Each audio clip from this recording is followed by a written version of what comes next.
Welcome to First Coat, where we explore public realm art, how it's made, and why it matters.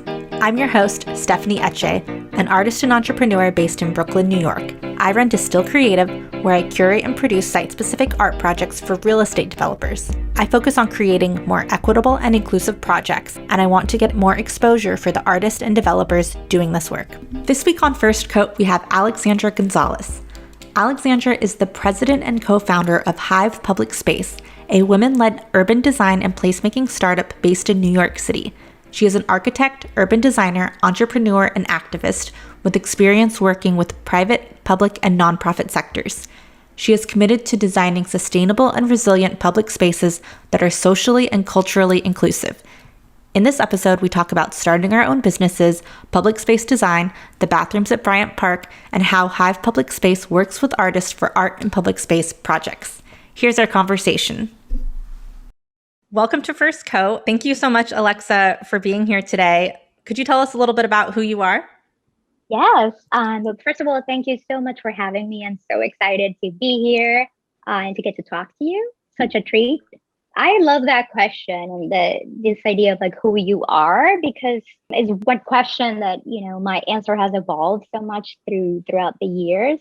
I think for me, I used to only focus on my professional academic side as to like that was sort of who I am. And I think the more that I've grown, I think now I also include my personal identity and in talking about, I'm a woman, I'm an immigrant, I'm a person of color, and how all of those things really solidify in my work and kind of are the reason why I am what I am and the work that I do. I'm an architect, I am an urban designer, I am an activist, I'm an artist, and I'm an entrepreneur. So I wear a lot of hats, often changing throughout the day. Having my own business, I think that's part of the beauty of it, that you have to learn and evolve and be sort of thrown into things that you had no idea that you had to do before.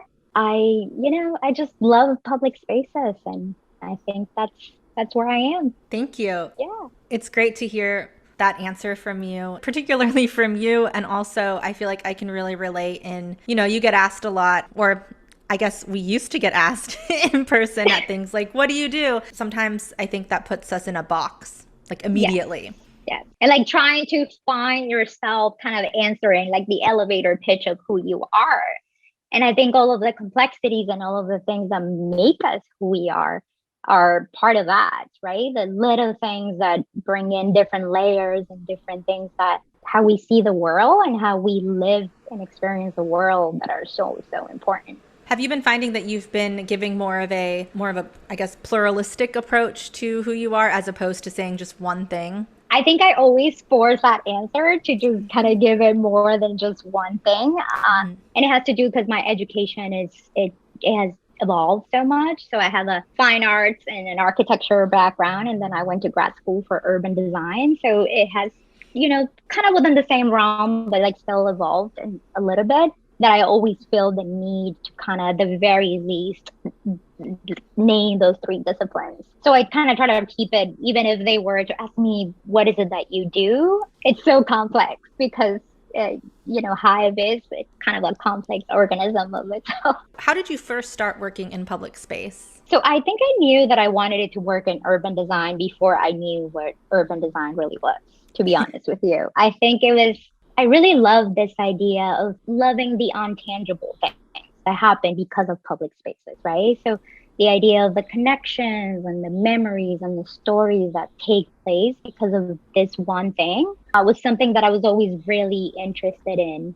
And how do you kind of solidify those things, or how do you allow for more of those good things to happen? So I started with, going to come into New York, first of all, and going to Columbia for urban design school. Where did you move to New York from?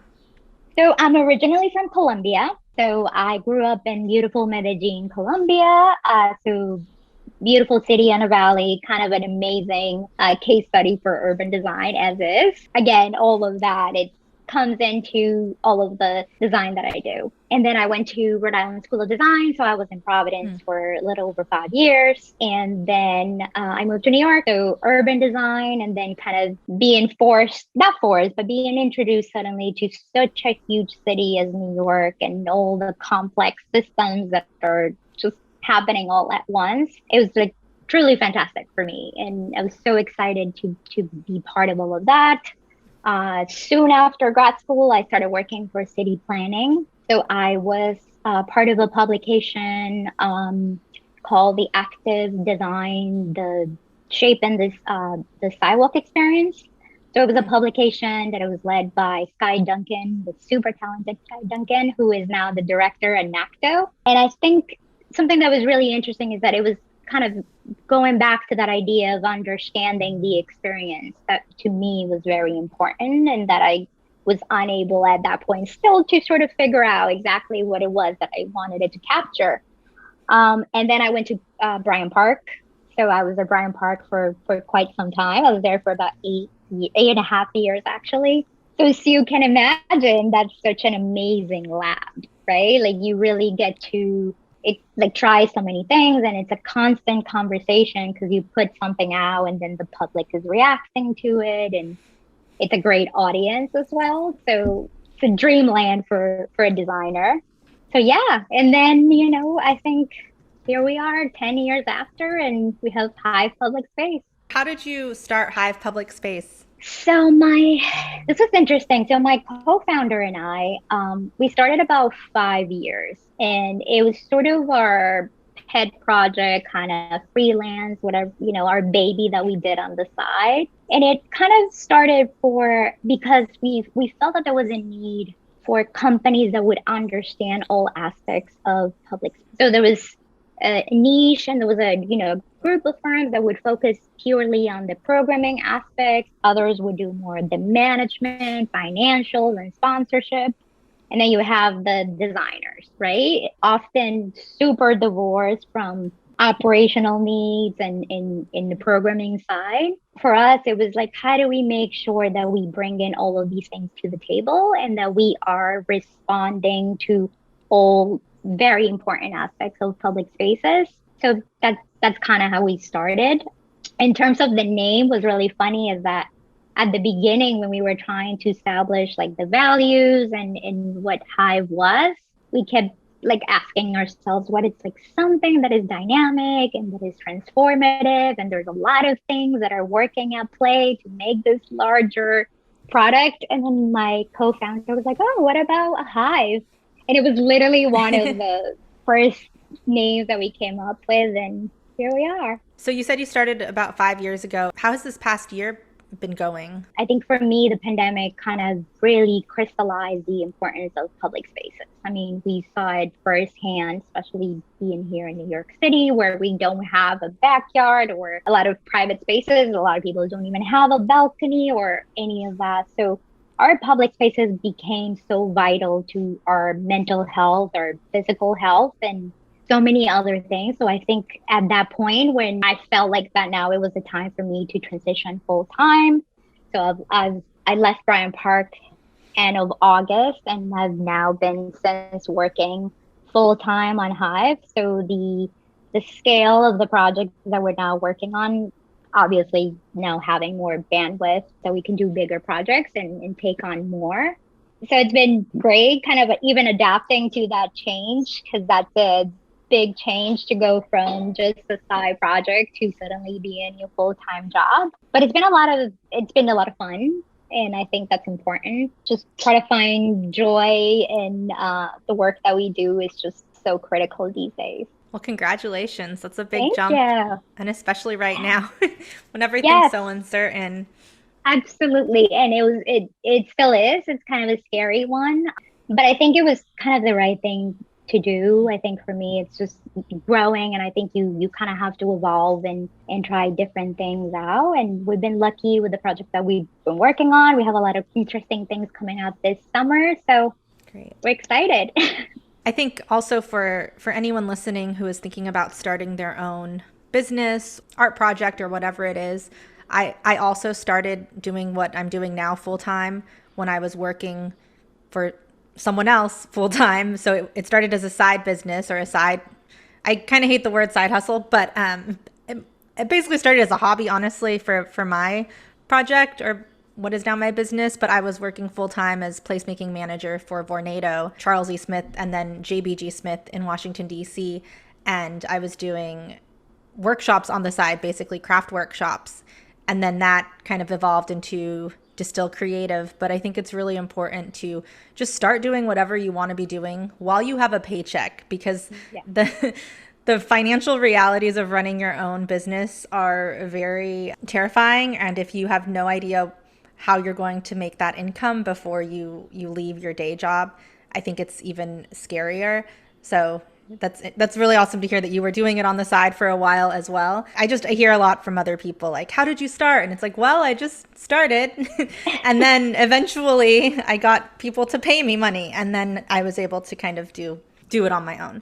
Absolutely. No, yeah. And I think that's very important that people don't just think that, our companies just emerge out of nowhere and that everything was thought out. Like, yes, but it has been an evolution, and it's been baby steps along the way, and learning, and often unlearning too, right? Like there's things that we bring from our past jobs that we want to make sure that we are changing now that we have that opportunity to do that. So for me, that's also very important. Like, how do I make sure that I can bring in the good lessons from my past work experience, and then I can kind of infuse new ones into the mix to make it better. Yeah.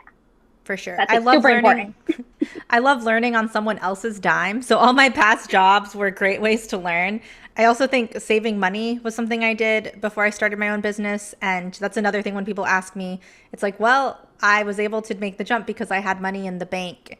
And for me, I don't, like, my family doesn't have, they're not going to fund my business. They don't fund my life. And so for me to know that I would be okay, even if I didn't get a client immediately, was really important to me. And I think for other, like, if you don't come from a wealthy family, basically, I think it's really important to be realistic about your financial situation. Yeah, no, for sure. Having like financial safety nets, because you might get a client one month and you might not get it the next one. So I think even just the understanding that it will be a bit of a roller coaster, and that there will be good months and bad months, and being able to adjust for that, and have a peace of mind that you're not really going to be worrying about really all the financial stuff. So that's key for sure. So thanks for sharing that too. That's important. Yeah, no, just want to bring it up because I think, again, it always sounds really glamorous. Like, oh, I just left my job and I started my own business and I make art. And I think that is a great thing to aspire to, but being realistic is really important. And I also don't want people to be like, oh, I'm not doing it right. It's like, it is hard.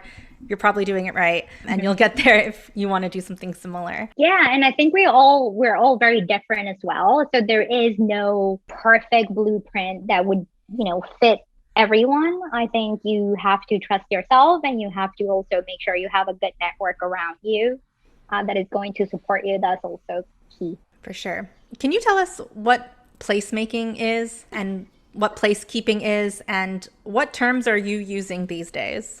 Well, it depends who you ask what placemaking is, right? I can tell you what I think it is for me, and the way we apply it at Hive. For us, it's all about connections, honestly. I think language is very important also, and I think that's why often I have issues with the word like placemaking, or the term placemaking as a discipline.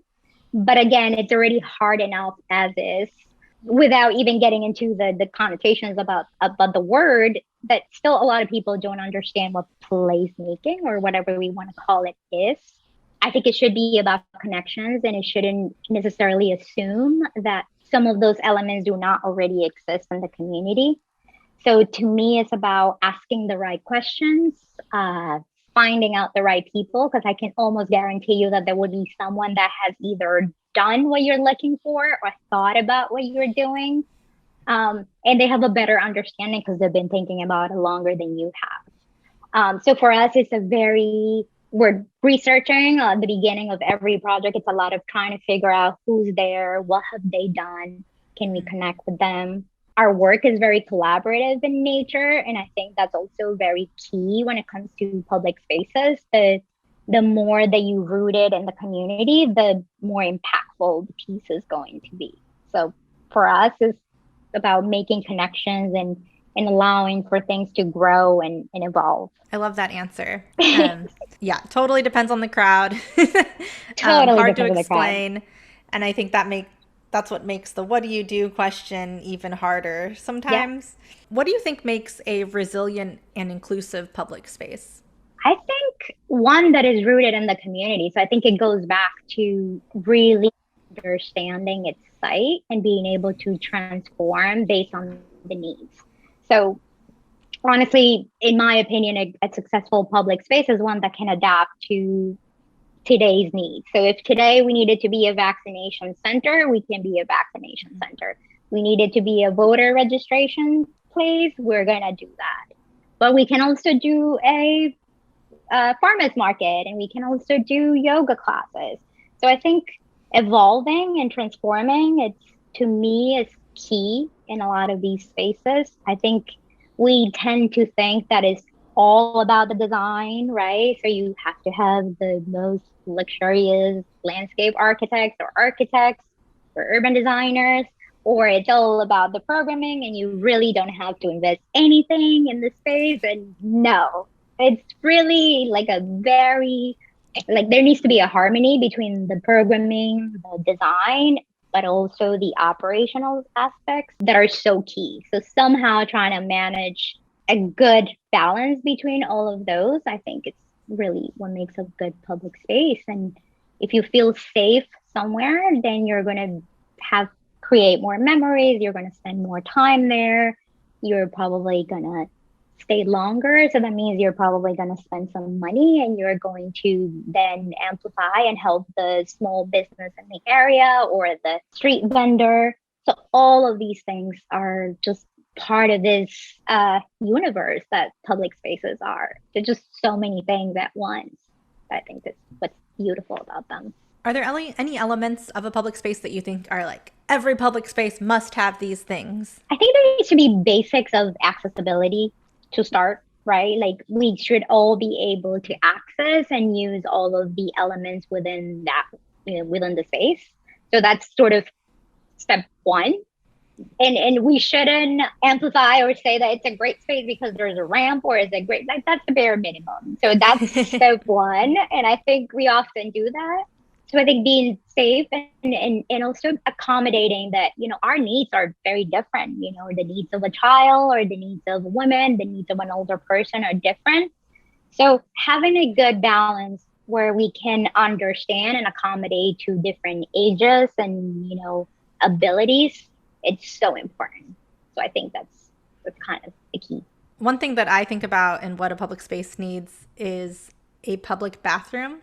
Yes. Which Bryant Park, it's like every time I have someone in town, I'm like, we have to go see this amazing public bathroom because it's not only beautiful and well designed, and I think there are like flowers in there often, but it's also it's not policed, I would say, or like anyone can use it. It's open actually to the public. Maybe they have hours, but I think that is such an amazing thing that Bryant Park does very well. Can you talk a little bit about that and if there are any like behind the scenes things we don't know about the restrooms?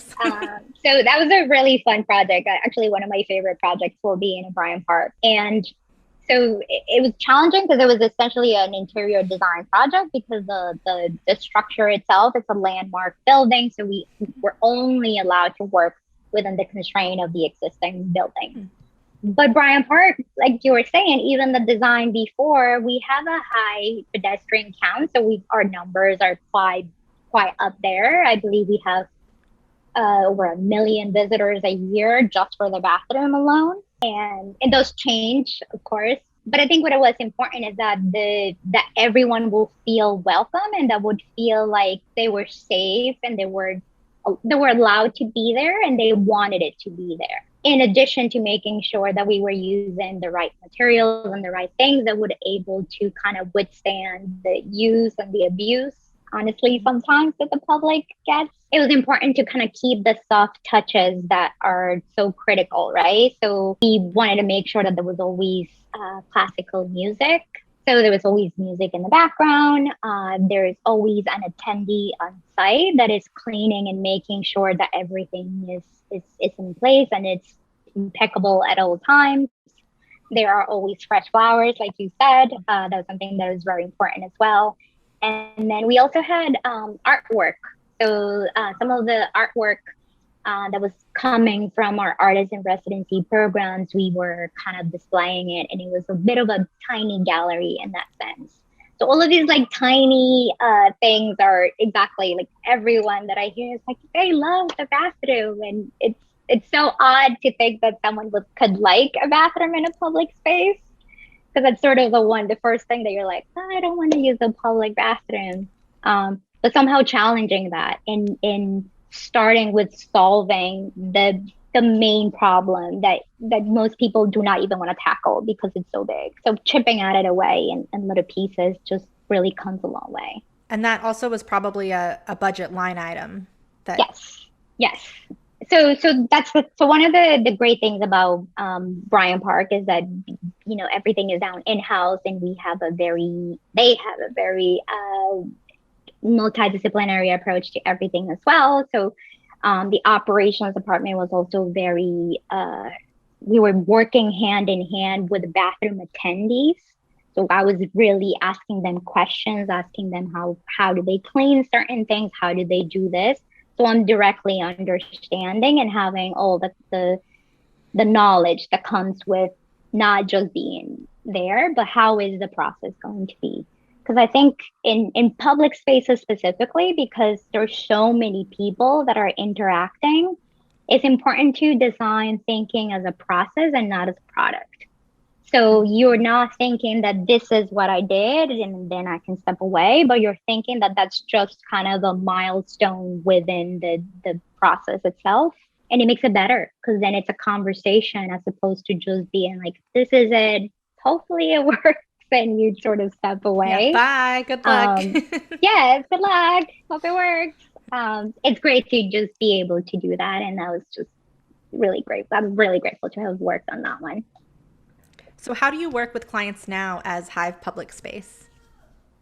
So, so our clients come from so we work with either city agencies or real estate developers or sometimes community organizations, because really our only thing is it has to be a public space, but we can touch on so many different aspects of it. Often we do more than one thing. So as I was mentioning, we're really big on understanding the who's and the what is it that you're trying to get out of the space. So a lot of our conversations at the beginning are trying to find out what the client wants in today, what they want in 5 years, and what they want in 10. More often than not, especially now, I think when they do come to us, they're already thinking that they want a financially sustainable public space, which is great. That's what we all want, but you have to sort of adjust the expectations that that's not something you can just achieve in day one by designing it a certain way. It takes a lot more work than that. So a lot of it is an educational process, to be honest with you, in telling the client, yes, maybe we are going to achieve that, but in order to do that, we have to do X, Y, and Z. Giving realistic expectation is just so key because you want to make sure that you adapt to that. And also, like I was saying, like it's important to us to be a process. So we sort of define what our scope is. More often than not, what's interesting is that once we are able to educate the client as to all the other steps, our scope tends to always kind of increase, which is beautiful in that nature. That's just a dream to be able to have, add a little bit more. But I think it makes a big impact. And I think for us, truly the most important part out of every single one of our projects is how can we make the biggest impact possible with our work. That's why we always bring in different people into every project, because I think every project is unique and has its own set of problems and concerns.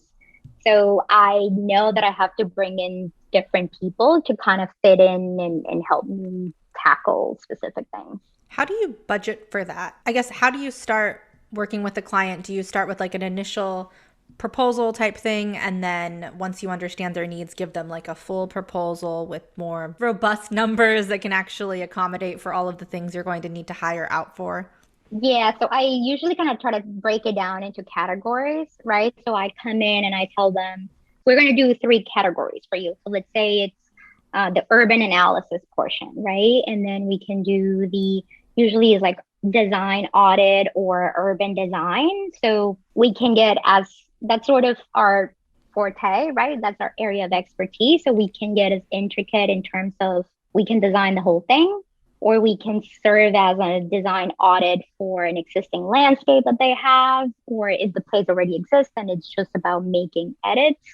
And then we can also get into kind of a bit of the either programming or operational side, or even get into kind of the art installations, which sort of fits within the programming thing. So we break down the scope per categories, and then we itemize them, and then we can kind of see based on the budget which elements of that they want to take on.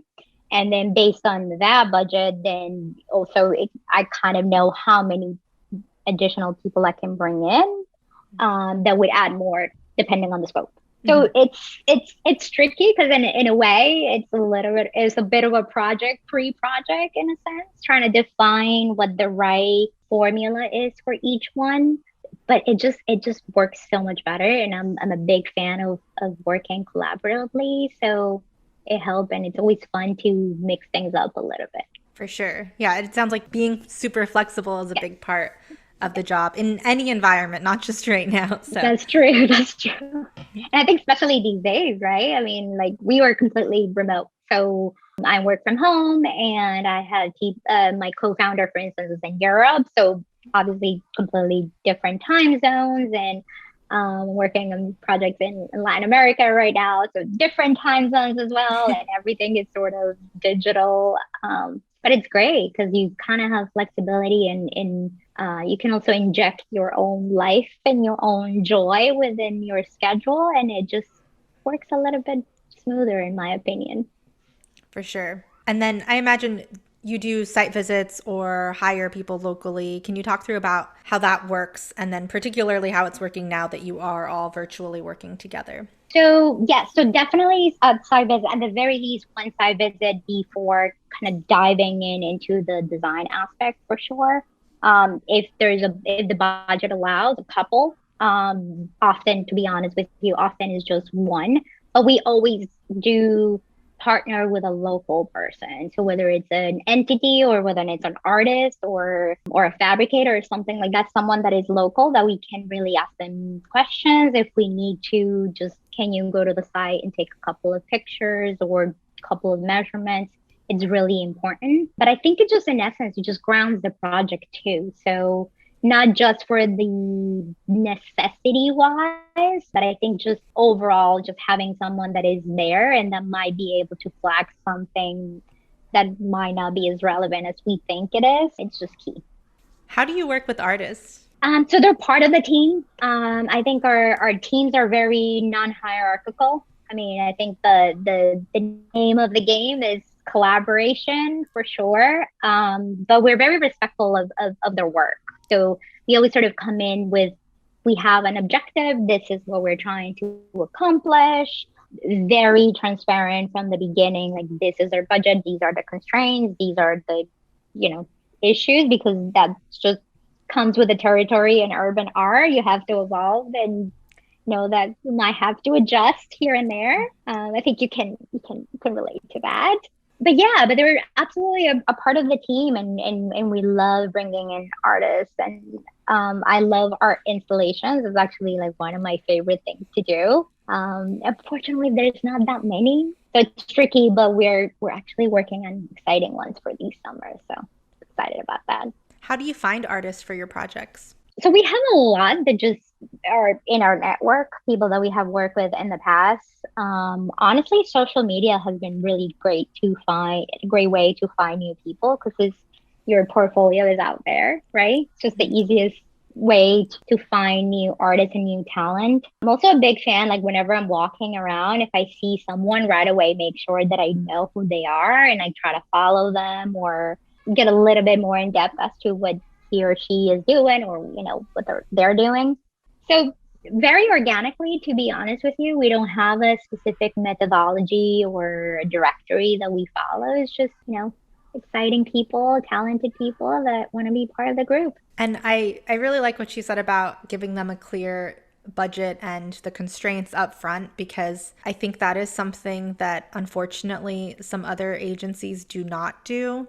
And then they kind of are pulling these artists along with these unrealistic expectations, maybe not paying them, expecting them to be in all these community meetings. And that is it makes me so upset, because then the artist might get turned off about working in this capacity in general, right? Yeah. And then the community is turned, everybody is upset with what's going on. And I was in a position actually recently where I was approached by an art consultant who did not reveal the budget or the timeline or anything. And it's really hard, I think, to be realistic about what you can bring to the table as an artist when you don't know what those things are. Because for me, if I know I have to get something done in 2 months, my budget might be different than if I'm going to have 6 months to do it, because that might mean I need to hire an assistant or multiple assistants depending on the scale of the project. And all of those things go into how much an artist costs, in addition to obviously the work and where they are in their career, if they're an emerging artist or a more established artist. But I imagine you, like I do, we work with artists from all different levels, so giving them the full ability to actually put their best foot forward. Because I hate to see artists either, really giving a very cheap price because they just really want the project, or like doing something really ridiculous. But if they don't know anything about the project, it's impossible for them to give something that's actually going to work for everyone. Yeah, no, I couldn't agree with you more. I think I always try to be as helpful as I can possibly be, and be, especially for the emerging artists, which for us, we definitely work with. We love to mix it up a little bit. We have some people that are a little bit more farther in their career, but always including emerging artists. And yes, what you were saying, and even the complexities and things that are like liability and insurance, and some of them have no idea what this is, and like that could be a big deal. So helping as much as we can to make sure that those things don't end up being a last minute, we have to figure out situation. It's important. Making sure that we're always paying them fairly. That's also super important. And that's tricky. That's one that we find kind of a tricky one with our clients, because I don't know if you've experienced this, but sometimes they would say something like, well, in the past we've paid X for Y. Therefore, they think that that's going to be forever the price for that mural or that whatever that piece is, and kind of trying to break that away from them and say, well, that happened then. That's great. That this is how much this artist is worth, and making sure that they understand that. That's a tricky one too. But yes, I think just being transparent is just so important in telling them, like, this is your timeline, this is what we're expecting, and try to give them at least an understanding if they do, like we're saying, the community meetings and things like that they might not have like budgeted for at the beginning. So that's, I think, helpful. I think the bare minimum you could do. For sure. The bare minimum. And I've totally experienced that with different clients, saying, yeah, this is what we paid in the past, or this is how much time it took in the past, which is another thing for me, because I like to give artists enough time to actually give a good proposal, because I feel like a lot of businesses or even nonprofits, they'll be like, can you send us a proposal by tomorrow or Friday or Monday? And it's like, that's so unfair if you're actually a working artist or not working artist, and you're, maybe this is a hobby thing, and you are an emerging artist and you're very tied to this location. We need to be able to work with them and their schedules, which are often just as erratic as our schedules. And I think Absolutely. It's so rude to ask for like ridiculous timelines. And then with budget, if people are working with the same artists increase in price over time. So something you got for cheap 5 years ago is going to be more expensive now. And I think that's just something that people forget when they're not in it all the time. Yeah, absolutely. And that's a tricky one. That's a tricky one to kind of snap out of people, just to make sure everything costs more all the time, and not every mural is going to be the same thing. Right. And always get paid for your murals if you are an artist. And we will always Always ensure that we let people know they have to pay for their murals. I think that's another kind of misconception, like, oh, well, they would do it for free, or they did it for and then of course when I talk to mural artists, they always say like, don't do work for free, but my first mural I did for free. So it's just like this weird, it's chicken weird. and the egg problem. Yeah. Right. So sure. It's like you don't have enough experience, but then you can't pay you enough because you don't have experience. So right. Yes, totally. Absolutely. What advice would you give to someone looking to pursue a career similar to yours? I think first of all, knowing that it's not a linear process. I think that's really important. And I think going back to what I was telling you earlier, it's hard for me to give a blueprint because it's impossible to do so. What has worked for me might not work for someone else. But I do think kind of understanding and sort of moving at the speed of trust, which is something that we use in my DAP collective, my Design as Protest collective.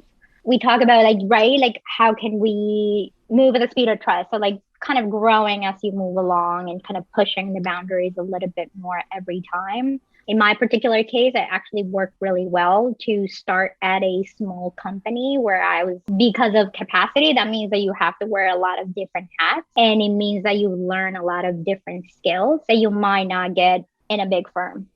Again, someone else might feel completely different, but in my case, it worked really well because I feel like I know at least a little bit of a lot, and that means that I'm not just coming and being completely divorced from understanding another discipline or understanding something else that happens. So just being flexible and making sure that you stay curious and that you still trying to figure it out and be open to learn something completely different and to just do what makes you happy. I think that's so important. And I think especially now, just really trying to find joy in what you do. It's just so important. Yeah, just try things and don't be afraid to fail. Start over. Can you share a little bit more about the Design as Protest collective? Yes. So I joined last year. I think kind of in the middle of the pandemic. I think when we were all kind of craving this connection and upset in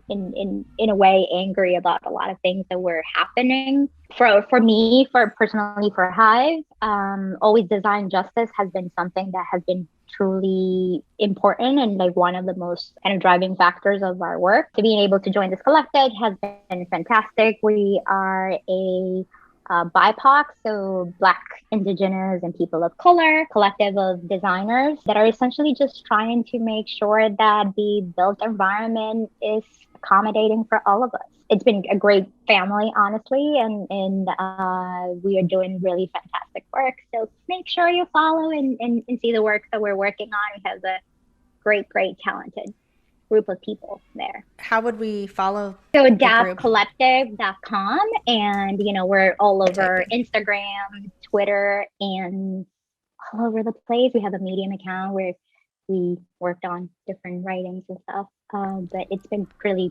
fantastic just learning from everyone. We're all over the country, so just kind of coming in together and working on many different groups. So we have like a planning and policy, which is kind of what I've been working on. And then we have a direct action. And then there's another organization that has completely emerged from it that is more DMU, Dark Matter University, that is focusing more on the educational kind of curriculum side of things. So a lot happening, but it's a lot out there and you should definitely follow. Yeah, I'll definitely put this in the show notes. That sounds really exciting. And what a great way to use your expertise to give back and be in collaboration with others.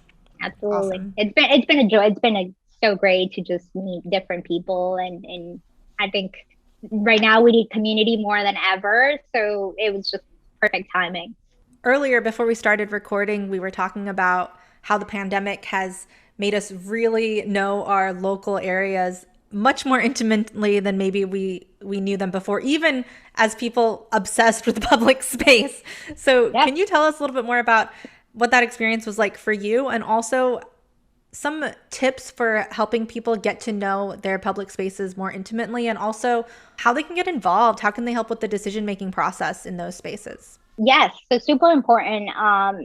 If you're able, walk or as much as possible around your city, even if it's in small increments. So I think that's really important, because really seeing it firsthand is the easiest way to get to know different places.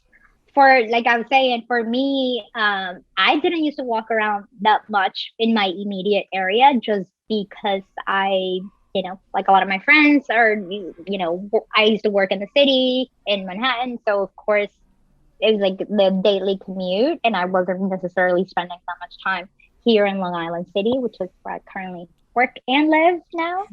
Um, but just, I think it's important to just try different things, try to support the local businesses. Things are getting a little bit better, but I think we can all help out as much as we can. In terms of trying to be active, you could try to find your community boards and see if that's something that you want to do. Um, Frankly, there's always something to do. You don't have to box yourself in a certain lane. You could do a little bit. And if we all do a little bit, no one has to do a lot, which is so important in this. Going back to my DAP collective, we always talk about that. So yeah, just trying to talk to people, really try to create more local connections. Just try to talk to people, which it sounds so silly and so intuitive, but we often take that for granted because we just get so um, like siloed into just our own group of friends, or just being connected to our phones and not even looking around. So just forcing yourself to make those connections and create memories in the place in which you live, and not just use it as a point A to point B, but like really try to create a network around it. For sure. Those are great tips. And it's something that I've noticed with some people in my social circle as well.